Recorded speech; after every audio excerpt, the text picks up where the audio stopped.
এ কেমন মৃত্যু! একটা পরিবারে হঠাৎই নেমে এলো শোকের ছায়া। বলা হচ্ছে কোনো বিরোধ নেই, কোনো পূর্ব শত্রুতা নেই। ইউনিয়ন পরিষদে ট্রেড লাইসেন্স করতে গিয়ে অতর্কিত হামলার শিকার হন টকবুকে এক যুবক। আর যিনি হামলা করেছেন তিনি নাকি ইউনিয়ন পরিষদের বারান্দায় দীর্ঘদিন ধরে থাকছিলেন। তার হামলাতেই মারা যান ওই ব্যবসায়ী যুবক। তার নাম শাহিন মিয়া।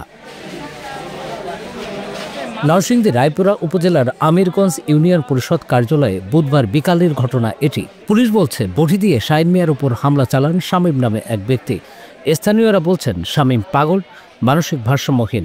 আবার কেউ বলছেন তিনি মাদকাসক্ত। তবে বিষয়টি যাচাই করা সম্ভব হয়নি।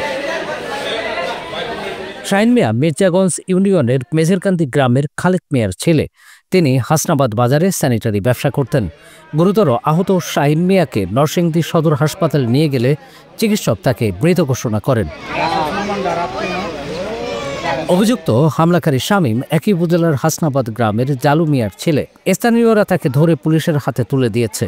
এই ব্যক্তি আগেও কয়েকবার আশপাশের লোকজনের উপর হামলার চেষ্টা করেছেন। রায়পুরা থানার ওসি আদিল মাহমুদ জানান, ঘটনার পরপরই অভিযুক্তকে আটক করা হয়েছে।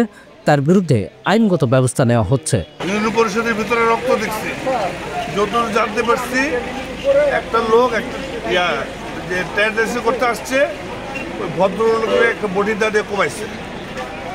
কি কারণে কোবাইছে এখন বিস্তারিত জানা যায় নাই, তবে আমরা তাকে গ্রেপ্তার করে ফেলছি। তরিত তাকে গ্রেপ্তার করছি, সে এখন পুলিশের হেফাজতে আছে। তদন্ত চলতেছে, আইনের ব্যবস্থা নেওয়া হবে ইনশাল্লাহ, কোনো অসুবিধা নেই, আমরা সব ব্যবস্থা নিচ্ছি। সে কোথায় কোথায় আঘাত লাগছে এটা কোনো জানতে পারছেন নাকি? না, আমি এখনো লাশ দেখি নাই। লাশ সদর হাসপাতালে নিয়ে গেছে, জানা গেছে রাস্তায় নাকি সে মারা গেছে।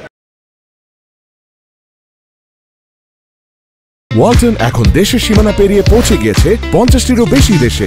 ওয়ালটন, ঘরে ঘরে বিশ্বজুড়ে।